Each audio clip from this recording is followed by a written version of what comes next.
আজকে আমি তোমাদের সামনে ক্লজ নিয়ে আলোচনা করব।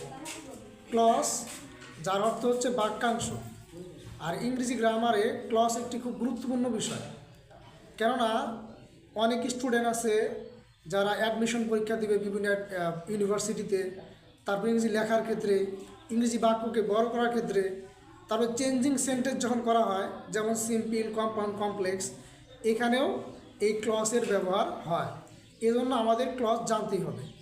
তো যেহেতু ক্লজ আমাদেরকে জানতে হবে, আজকের এই ক্লাসে খুব সংক্ষেপে ক্লজ নিয়ে আলোচনা করব। ক্লজ হতে গেলে এর একটি শর্ত থাকতে হবে, সেটি হচ্ছে একটি সাবজেক্ট এবং একটি ফাইনাইট ভার্ব থাকতে হবে। একটা সাবজেক্ট থাকতে হবে এবং একটা ফাইনাইট ভার্ব থাকতে হবে। এখন প্রশ্ন আসতে পারে, স্যার সাবজেক্ট তো বুঝলাম, যে ফাইনাইট ভার্বটা কী? ফাইনাইট ভার্ব হচ্ছে যেই ক্রিয়াকে টেন্স অনুযায়ী পরিবর্তন করা যায়। যেমন একটু উদাহরণ, যে he goes to school, he goes to school. আমরা কিন্তু এখন এই গোজটাকে টেন্স অনুযায়ী পরিবর্তন করতে পারবো। আমরা লিখতে পারি he will go to school, go to school. তার মানে আমরা কিন্তু এই ভাবটাকে পরিবর্তন করতে পারলাম টেন্স অনুযায়ী। যেহেতু টেন্স অনুযায়ী পরিবর্তন করতে পারলাম, তার মানে এই জন্য এটি হচ্ছে ফাইনাইট ভার্ব। তার মানে আমরা বলতে পারি এটি একটি ক্লজ। এবার আমরা দেখব যে ক্লজ কত প্রকার। ক্লজ হচ্ছে 3 প্রকার। 1 নম্বর হচ্ছে ইনডিপেন্ডেন্ট ক্লজ, 2 নম্বর হচ্ছে কোঅর্ডিনেট ক্লজ, 3 নম্বর হচ্ছে সাবঅর্ডিনেট ক্লজ।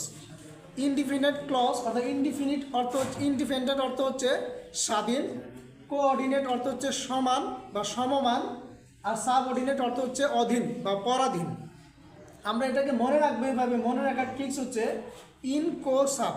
এভাবে আমরা কয়েকবার করে নেই যে ক্লজ ইন কো সাব, ক্লজ ইন কো সাব, এভাবে কয়েকবার করে নিলে ক্লজ মনে থাকবে।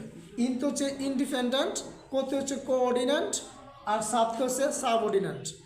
আবার বাংলা দিয়েও মনে রাখতে পারি স্বাধীন সমান অধীন, স্বাধীন সমান অধীন। এখন আসো আমরা জানবো যে এই ইনডিপেন্ডেন্ট ক্লজটা কি। আসলে মূলত প্রত্যেকটা বাক্যে যেখানে সাবজেক্ট আছে এবং ফাইনাইট ভার্ব আছে সেটাই ক্লজ। এখন যেমন এখানে লিখেছি হি গোজ টু স্কুল, তার মানে এটা একটি ক্লজ, কিন্তু এখানে বাড়তি আর কোনো শব্দ নেই, সরাসরি একটা সিম্পল সেন্টেন্স আছে। তার মানে এটা হচ্ছে একটা প্রিন্স ইনডিপেন্ডেন্ট ক্লজ, অর্থাৎ যে ক্লজের অর্থ দেওয়ার ক্ষেত্রে স্বাধীন অর্থ দেয়, অন্য কোনো বাক্যের উপরে বা অন্য কোনো বাক্যের অংশের উপর নির্ভর করে না, সেটা হচ্ছে ইনডিপেন্ডেন্ট ক্লজ। এখান থেকে আমরা বলতে পারি যে প্রত্যেকটা বাক্যই ক্লজ, কিন্তু প্রত্যেকটা ক্লজই বাক্য না, প্রত্যেকটা সেন্টেন্সই ক্লজ, কিন্তু প্রত্যেকটা ক্লজই সেন্টেন্স না। এই বিষয়টা আমরা এখানে মনে রাখতে পারি। 2 নম্বর হচ্ছে কোঅর্ডিনেট ক্লজ। কোঅর্ডিনেট ক্লজকে আমরা কীভাবে মনে রাখবো, অর্থাৎ কোঅর্ডিনেট ক্লজ এটাকে আমরা চিনব এইভাবে যে 2টা স্বাধীন বাক্য থাকবো। সাধারণত ইংরেজি গ্রামারে কম্পাউন্ড একটা সেন্টেন্স আছে, এই কম্পাউন্ড সেন্টেন্সটা হচ্ছে কোঅর্ডিনেট ক্লজ। এই কম্পাউন্ড সেন্টেন্স যদি আমরা বুঝি তাহলে আমরা কোঅর্ডিনেট ক্লজ বুঝতে পারবো। কোঅর্ডিনেট ক্লজকে আমরা সহজে বোঝার জন্য আমরা কিছু শব্দ ব্যবহার করবো, and, or, but, yet, so. এই শব্দগুলো যদি কোনো বাক্যের মধ্যে থাকে এবং 2টা বাক্য গঠন করে, সেই ক্ষেত্রে সেটি হবে কোঅর্ডিনেট ক্লজ। যেমন আমরা যদি দেখি যে he is poor and he is honest. এখানে বাক্য কয়টি?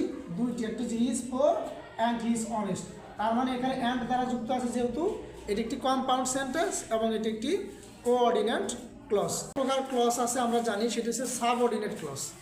এই সাবঅর্ডিনেট ক্লজই মূলত ক্লজে বেশি আলোচনা হয়। তো সাবঅর্ডিনেট ক্লজ হচ্ছে 3 প্রকার। একটি হচ্ছে noun clause, adjective clause, adverb clause. এই হচ্ছে সাবঅর্ডিনেট ক্লজ 3 প্রকার। এখন নাউন ক্লজ, অ্যাডজেক্টিভ ক্লজ এবং অ্যাডভার্ব ক্লজ কীভাবে বুঝবো যে কোনটা নাউন ক্লজ, কোনটা অ্যাডজেক্টিভ ক্লজ, কোনটি অ্যাডভার্ব ক্লজ, এটা কীভাবে বুঝবো? আসলে মূলত আমরা জানি যে নাউন বাক্যের কোথায় বসে। এটা তোমরা সবাই জানো যে নাউন বাক্যের সাবজেক্ট হিসেবে বসে, অবজেক্ট হিসেবে বসে, প্রিপজিশনের পরে বসে। এখানে যেখানে নাউন বসে ঠিক সেই জায়গায় নাউন ক্লজ বসবে। তারপরে অ্যাডজেক্টিভ কোথায় বসে? নাউনের আগে বসে, নাউনের পরে বসে, নাউনের দোষ গুণ বর্ণনা করে। ঠিক যেখানে অ্যাডজেক্টিভ বসে ওই জায়গাগুলোতেই অ্যাডজেক্টিভ ক্লজ বসবে। আর অ্যাডভার্ব কী করে? অ্যাডভার্ব ভার্বকে মডিফাই করে, অর্থাৎ এবার আমরা নাউন ক্লজ, অ্যাডজেক্টিভ ক্লজ এবং অ্যাডভার্ব ক্লজ কীভাবে চিনব। এক কথায় মনে রাখবো আমরা যে ক্লজটিকে যদি কোনো ক্লজকে ইট দ্বারা পরিবর্তন করা যায়, যদি ইট দ্বারা পরিবর্তন করা যায় এবং সেটা মিনিংফুল অর্থ দেয় তাহলে সেটা নাউন ক্লজ। যেমন এখানে একটা বাক্য লেখা হয়েছে what you say is known to all. এখানে ভার্ব হচ্ছে ইজ আর সাবজেক্ট হচ্ছে হোয়াট ইউ সে। এখানে একটা দেখো সাবজেক্ট আছে এবং একটি ফাইনাইট ভার্ব আছে, তার মানে এটা একটা ক্লজ। এখন এই ক্লজটি কী ক্লজ? আমরা যদি এখানে হোয়াট ইউ সে এর পরিবর্তে ইট দেই তাহলে দেখো তো it is known to all, তাহলে এটা সকলের কাছেই পরিচিত। অর্থপূর্ণ হয়েছে কি না? অর্থপূর্ণ হয়েছে। যেহেতু অর্থপূর্ণ হয়েছে তার মানে এটি হচ্ছে একটা নাউন ক্লজ। আর দ্বিতীয়ত আরেকটা বোঝার উপায় হচ্ছে যে ইট যেহেতু এখানে ভার্ব আর যেহেতু এটা সাবজেক্টের ঘরে আছে এবং এর আগে কোনো নাউন বা প্রোনাউন নাই, তার মানে এখানে এক আইসে বসেছে, এটা হচ্ছে নাউন ক্লজ। আর সোজা বলে এটাকে এইভাবে মনে রাখবো যে যদি ইট দ্বারা পরিবর্তন করে মিনিংফুল অর্থ দেয়, অর্থাৎ অর্থপূর্ণ বাক্য তৈরি হয়, তাহলে সেটাই হচ্ছে নাউন ক্লজ। তার মানে এটি একটি নাউন ক্লজ। তারপরে I know what you have said. এখানে আই নো হচ্ছে main verb, what you have said এটি হচ্ছে একটা ক্লজ। এখন এটি কি ক্লজ? আমরা দেখি যে আই নো এই পুরোটাকে যদি আমরা ইট দ্বারা পরিবর্তন করি তার অর্থপূর্ণ হয় কিনা। আই নো ইট, আমি এটি জানি, তাই এটা অর্থপূর্ণ হয়েছে কিনা? অবশ্যই অর্থপূর্ণ হয়েছে, তার মানে এটি একটি নাউন ক্লজ। তারপরে আমরা দেখি I was sleeping when he called. তার মানে এখানে ওয়াজ স্লিপিং হচ্ছে মেইন ভার্ব আর হোয়েন হি কল্ড এটি একটি ক্লজ। যেহেতু আমরা ক্লজে পড়েছি যে একটি সাবজেক্ট থাকবে এবং একটি ফাইনাইট ভার্ব থাকবে। দেখো এখানে কল্ড একটি ভার্ব আছে এবং হি অর্থাৎ হি একটি সাবজেক্ট আছে, তার মানে এটা একটি ক্লজ। তাহলে হোয়েন হি সেড। এবার আমরা যদি বলি আই ওয়াজ স্লিপিং ইট, মানে ইট দ্বারা যদি আমরা পরিবর্তন করি তাহলে পরিবর্তন করা যায় কিনা। আমি ঘুমাচ্ছিলাম, এটা কি অর্থপূর্ণ কোনো বাক্য হয়েছে? হয় নাই। তার মানে এবং এর আগে এই যে হোয়েন হি কল্ড এর আগে কি কোনো নাউন বা প্রোনাউন আছে? বাক্যটার আগে কি কোনো নাউন বা প্রোনাউন আছে? নাই। যেহেতু কোনো নাউন বা প্রোনাউন নাই তার মানে এটা হচ্ছে একটা অ্যাডভার্ব ক্লজ। কি ক্লজ? Adverb clause. অ্যাডভার্ব ক্লজকে এভাবে মনে রাখবো, যদি এই ক্লজের আগে যদি অর্থপূর্ণ বাক্য তৈরি না হয়, অর্থাৎ ইট দ্বারা পরিবর্তন করার পর যদি অর্থপূর্ণ বাক্য তৈরি না হয় এবং তার আগে যদি নাউন বা প্রোনাউন না থাকে তাহলে সেটা হচ্ছে অ্যাডভার্ব ক্লজ। তারপর হচ্ছে he tells a tale that sounds untrue. এখন এখানে টেলস আ টেল, এ টেলস হচ্ছে ভার্ব, দ্যাট আর সাউন্ডস আনট্রু। এখন আমরা দেখি যে এ টেল এটা হচ্ছে একটা নাউন আর টেল কি একটা নাউন, আর দ্যাট আর সাউন্ডস এটি একটি ক্লজ। সাউন্ডস হচ্ছে এখানে ভার্ব, তাহলে দ্যাট আর সাউন্ড দ্যাট সাউন্ডস আনট্রু এটি হচ্ছে কি ক্লজ। এবার দেখো তো এখানে একটা নাউন আছে এবং নাউনের পরে কি আছে? নাউনের পরে একটা ক্লজ আছে, নাউনের পরে একটা ক্লজ আছে। তাহলে এই ক্লজটা কাকে মডিফাই করতেছে? এই নাউনকে মডিফাই করতেছে, মানে বিশেষায়িত করতেছে। তার মানে এটা একটি অ্যাডজেক্টিভ ক্লজ। আরও আমরা দেখি হি টেলস আ টেল ইট। এবার কি অর্থপূর্ণ কিছু হবে? হচ্ছে হয় নাই।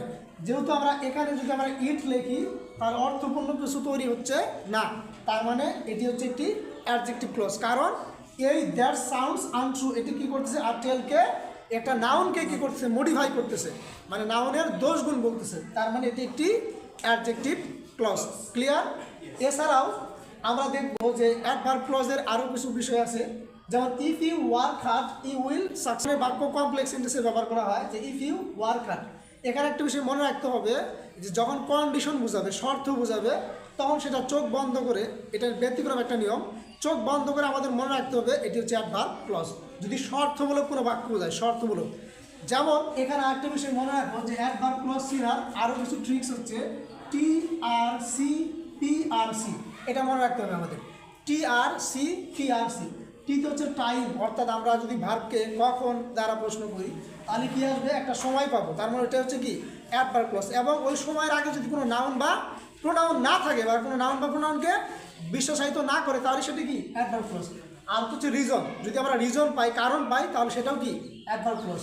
যদি আমরা কন্ডিশন মানে শর্ত পাই, শর্ত পাইলেও কি সেটা অ্যাডভার্ব ক্লজ। তারপর যদি আমরা প্লেস পাই, জায়গা, তাহলে সেটা অ্যাডভার্বিয়াল ক্লজ। আবার যদি তাহলে সেটাও কি অ্যাডভার্বিয়াল ক্লজ। আর সিতে হচ্ছে কনসেশন,